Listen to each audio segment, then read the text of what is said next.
Je tiens tout d'abord à remercier la ministre des Postes et Télécommunications qui a bien voulu inviter ICT Media Strategies à participer à cette table ronde.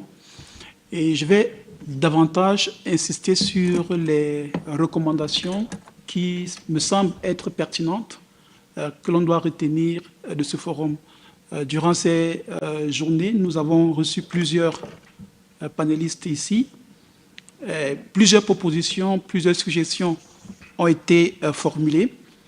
Et je voudrais ici revenir sur les précisions, les propositions qui m'ont semblé importantes et que je qualifie de priorité pour les 12 prochains mois pour que, lors de la prochaine édition du Forum sur la gouvernance de l'Internet, on ne puisse pas se poser les questions de où est-ce qu'on en est, qu'on dise que voici ce qu'on avait proposé et voici ce que nous avons fait.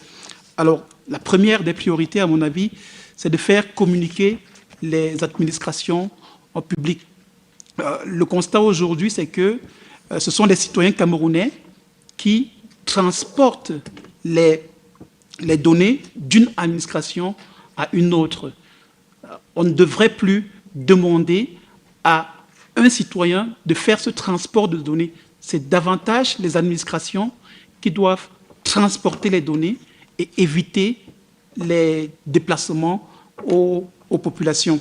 Donc, la donnée qui est détenue par l'État ne devrait pas être continuellement demandée à un citoyen. C'est un principe du 11 où on lit qu'il faut progressivement mettre en œuvre dans le respect du droit, de la sécurité et de la protection des données. Alors, la deuxième recommandation, c'est de passer de la numérisation à la transformation effective des services publics. Parce qu'il ne s'agit pas simplement de numériser ou alors de mettre en place un PDF sur Internet. Ce n'est pas ça l'e-gouvernance. L'e-gouvernance, c'est de transformer généralement tout l'ensemble du processus. Est-ce que cette transformation numérique a supprimé un déplacement d'un citoyen?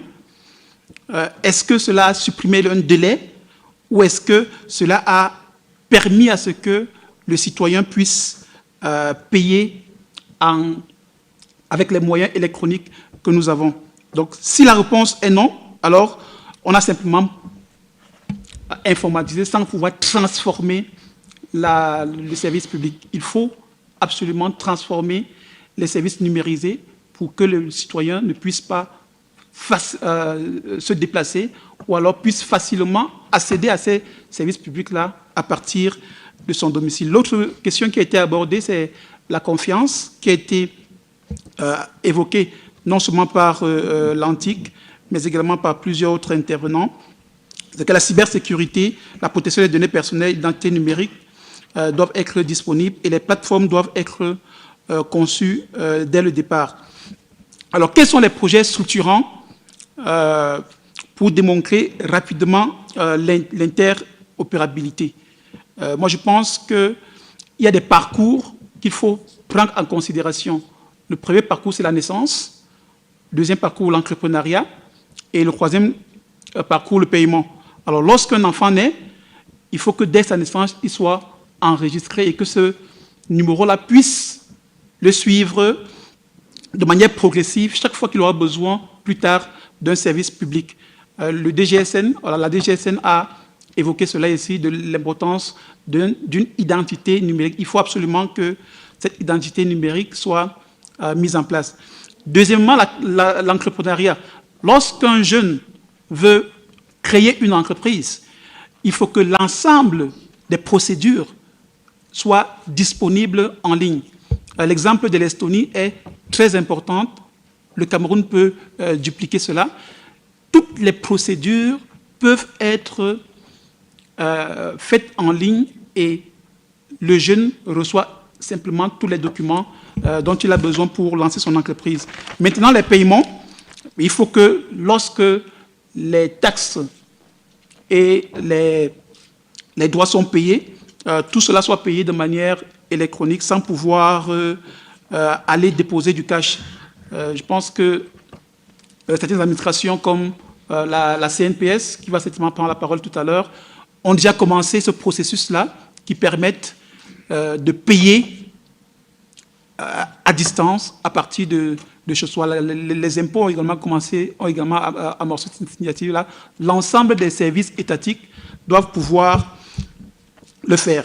Maintenant, comment assurer une coordination efficace? C'est une problématique qui a été relevée dès le départ.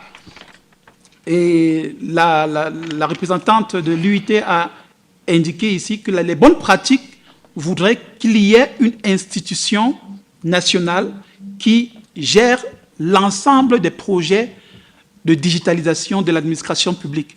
Nous avons constaté qu'il y a une multiplicité de plateformes numériques, de services publics numériques. La ministre des Postes et Télécoms l'a relevé et plusieurs intervenants l'ont révélé. Il faudrait qu'il y ait une institution qui puisse gérer ou alors coordonner la mise en place de l'ensemble de ces services publics-là, à l'image de certains pays qui ont réussi dans cette transformation digitale. Je prends encore le cas de l'Estonie, où il y a e-Estonia, qui est l'institution qui participe à la digitalisation de l'ensemble des services publics. Si on prend le cas de l'Afrique, nous avons au Rwanda Irembo, qui est une institution qui permet également, je pense aujourd'hui, ils sont à près de 200 services publics disponibles en ligne.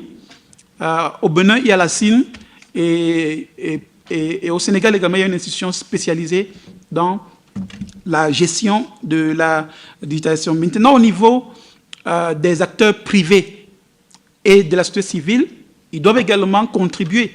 C'est pour ça qu'il est intéressant de mettre en place un Conseil national du numérique qui va réunir l'ensemble des secteurs, des acteurs pour évaluer un peu l'ensemble des process de digitalisation.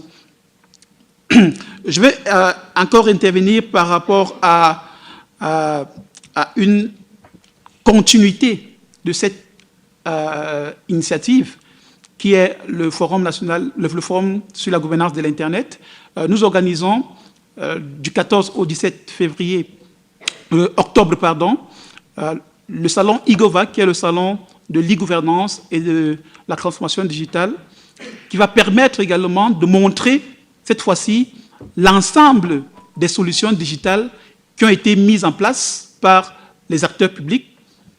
Nous invitons ainsi donc toutes les entreprises, toutes les institutions qui ont déjà commencé à amorcer une phase de transformation digitale, de venir à ce salon-là pour présenter ce qu'ils ont fait, pour qu'on voit de manière concrète ce qui a été fait. Je termine ceci en disant que pendant longtemps, nous avons demandé aux citoyens de connecter lui-même les administrations.